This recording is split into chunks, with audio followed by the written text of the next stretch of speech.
नमस्कार। मैं ज्योतिष वास्तु एक्सपर्ट आनंद झा आपको वेद से विज्ञान चैनल पर स्वागत करता हूं और साथ साथ आपसे क्षमा प्रार्थी हूं क्योंकि मैंने बहुत दिनों के बाद वीडियो दे रहा हूं। कुछ पर्सनल काज बस व्यस्तता के कारण हम वीडियो नहीं दे पा रहे थे। अब आज से कोशिश करेंगे कि टाइम से हम वीडियो अपलोड करते रहें। तो आज हम बड़ी इम्पोर्टेंट विषय लेकर उपस्थित हुए हैं, बहुत ही महत्वपूर्ण विषय लेकर, पितृदोष और उसके उपचार। वास्तव में पितृदोष बहुत ही घातक होता है। अगर जिसे कुंडली में हो या जिसके परिवार में पितृदोष हो, तो मैंने जहाँ तक अनुभव किया है कि उस परिवार के लोग कोई भी चैन की रोटी नहीं खा पा रहा है। हालांकि पितृदोष से बहुत सारे समस्या आती है, परंतु पितृदोष लगा है जिस व्यक्ति को या जिसके घर में पितृदोष हो या पितृदोष जिस भी कारण से हुआ हो, निश्चित करके उस घर के लोग बहुत ही परेशान रहते हैं। कारण भी है कि देवता की पूजा करने वाले हमारे मनुष्य ही करीब करीब 8 अरब दुनिया में है। हाँ, हर धर्म के रूप में अलग अलग किस्म से पूजा अर्चना करते हैं। हर किस्म से देवता को मानने वाले लोग हैं। अब जो दूसरे धर्म के लोग हैं वो अपने किस्म के ही मानते हैं। कोई ज़रूरी नहीं कि सनातन ही धर्म जैसा ही सब माने। अब जैसे मुस्लिम धर्म है, क्रिश्चियन धर्म है, ईसाई धर्म है, ये सब अलग अलग किस्म का धर्म है। अलग अलग किस्म से देवता को मानते हैं, पूजा करते हैं, परंतु पूजा हर धर्म के लोग करते हैं देवता के, इसमें कोई संशय नहीं। और कहिएगा कि धर्म के अनुसार देवता भी अलग है, ऐसी बात भी नहीं है। दुनिया को चलाने वाला एक ही व्यक्ति है, एक ही प्रकृति और पुरुष से पूरे सृष्टि की रचना है, पूरे ब्रह्मांड की रचना एक प्रकृति और पुरुष से है। तो निश्चित करके देवता एक ही है। हाँ, उसके मानने के स्वरूप अलग अलग, तरीका अलग अलग है।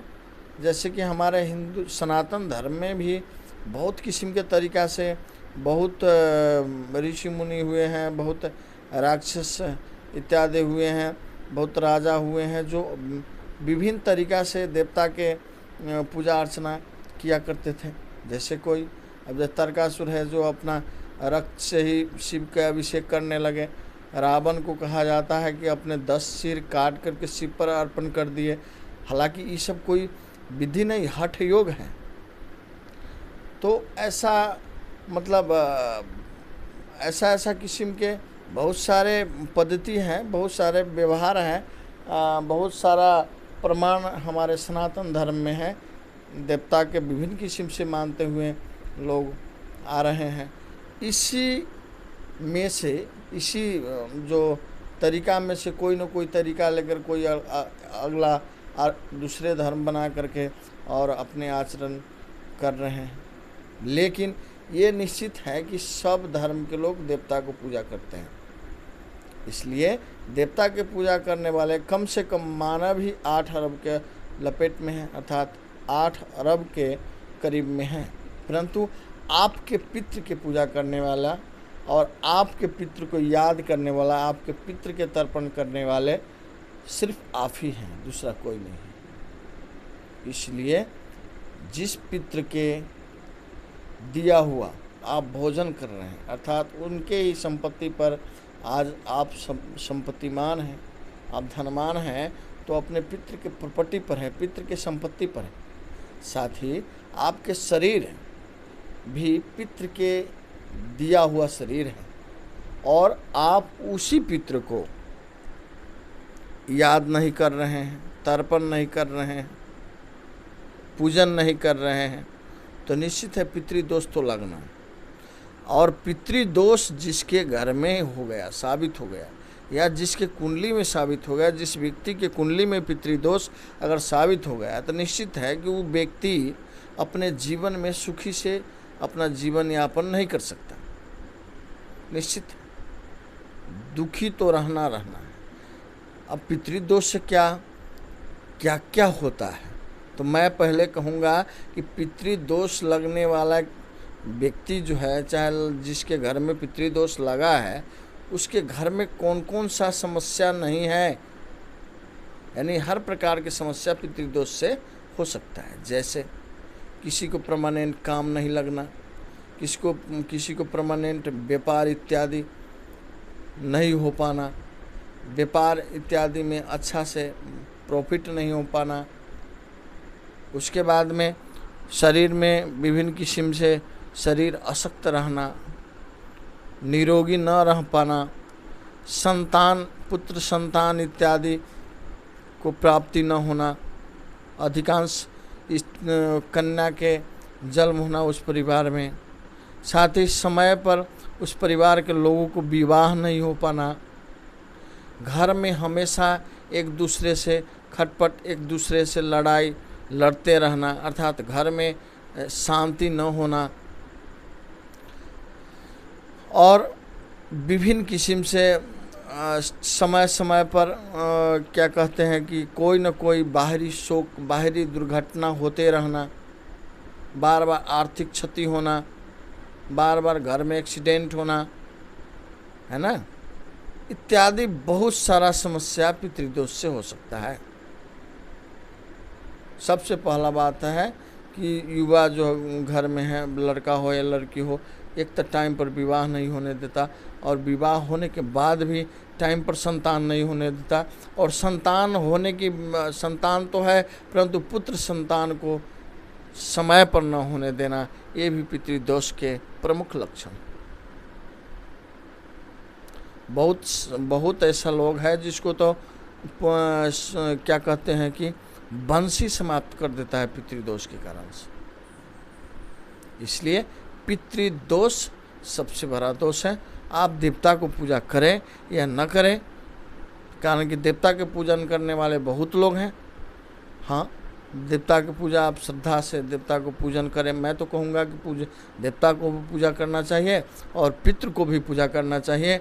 अगर देवता के पूजा करने में कोई समस्या भी हो तो कोई बात नहीं, देवता की पूजा करने वाले बहुत सारे लोग हैं, परंतु पितृ को पूजन करना चाहिए, पितृ को तर्पण करना चाहिए, पितृ को याद जरूर करना चाहिए। अब कैसे करें?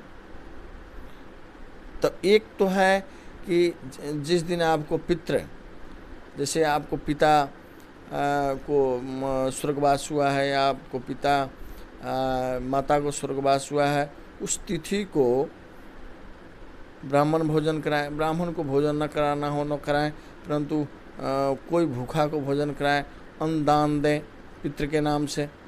उस दिन गौ को भोजन कराएं, अपने उपवास में बैठे पितृ के नाम से। पिंडदान हो सके तो पिंडदान करें और ब्राह्मण को भोजन कराएं। यदि वो याद न हो तो अगर मास याद है तो उस मास को, अमावस्या को, या माता है तो एकादशी, नवमी इत्यादि के किसी तिथि को आप जो है उस मास के, जैसे कि अमावस्या, उसी मास का अमावस्या, जैसे वैशाख हुआ तो वैशाख का अमावस्या हुआ, ज्येष्ठ हुआ तो ज्येष्ठ के अमावस्या हुआ, आषाढ़ है तो आषाढ़ के अमावस्या इत्यादि, उस मास को अमावस्या के दिन जो है आप एक काज कर सकते हैं। अगर याद तिथि नहीं है तो, अगर तिथि याद है तो पहले उस तिथि को करना चाहिए, अगर याद नहीं है तो उस मास के अमावस्या को करें। पितृ पूजन करें, पितृ को तर्पण करें, मार्जन करें, या तर्पण करें, उस मार्जन कहा गया, तर्पण करें, और क्या कहते हैं कि पिंडदान करें। ब्राह्मण भोजन कराए श्रद्धा अनुसार। उसके बाद में जो पितृपक्ष होता है, आश्विन कृष्ण पक्ष के प्रतिपदा से लेकर अमावस्या तक, उस 15 दिन के भीतर जो तिथि सब है, उस तिथि में अगर जो आपको पितृघात हुआ है, यानी पितृ जो पिता स्वर्गवास हुए हैं, माता स्वर्गवास हुई है, उस स्वर्गवास हुए तिथि के दिन आप पिंडदान करें, ब्राह्मण भोजन कराएं, गौ को भोजन कराएं, पितृ गायत्री पाठ करें, है ना। अगर नहीं है तो फिर कृष्ण पक्ष हुए आश्विन कृष्ण पक्ष अमावस्या के दिन ठक जो है आप पिंडदान करें, ब्राह्मण भोजन कराएं, गौ को भोजन कराएं, काक को भोजन कराएं, पितृ गायत्री को जाप करें। कहा गया है कि पितृ के पिंडदान बार बार करना चाहिए, जैसे कि ग्रहण हो फिर भी करना चाहिए। किसी तीर्थ में आप गए हुए हैं तो उस तीर्थ में भी अपने पितृ के नाम से पिंडदान करें। किसी जैसे कि गंगा स्नान गए हैं तो गंगा के तट पर पितृ के नाम से पिंडदान करें। नहीं, बार बार पितृ के नाम से पिंडदान करना चाहिए और कुछ न कुछ दान करना चाहिए। जो पितृ के नाम से अब जो दान देते हैं या पिंडदान करते हैं, इससे आपको बहुत सारा फायदा है। आप निरोग रहेंगे, शांत रहेगा और आप सुख रहेंगे। मैं ये नहीं कहता कि आपको बहुत सारा संपत्ति हो जाएगा, बहुत सारा संपत्ति की आवश्यकता नहीं है, शांति की आवश्यकता है। बहुत सारे लोग हैं, बहुत सारा संपत्ति है, संपत्ति तो है, कोई भोगने वाला नहीं।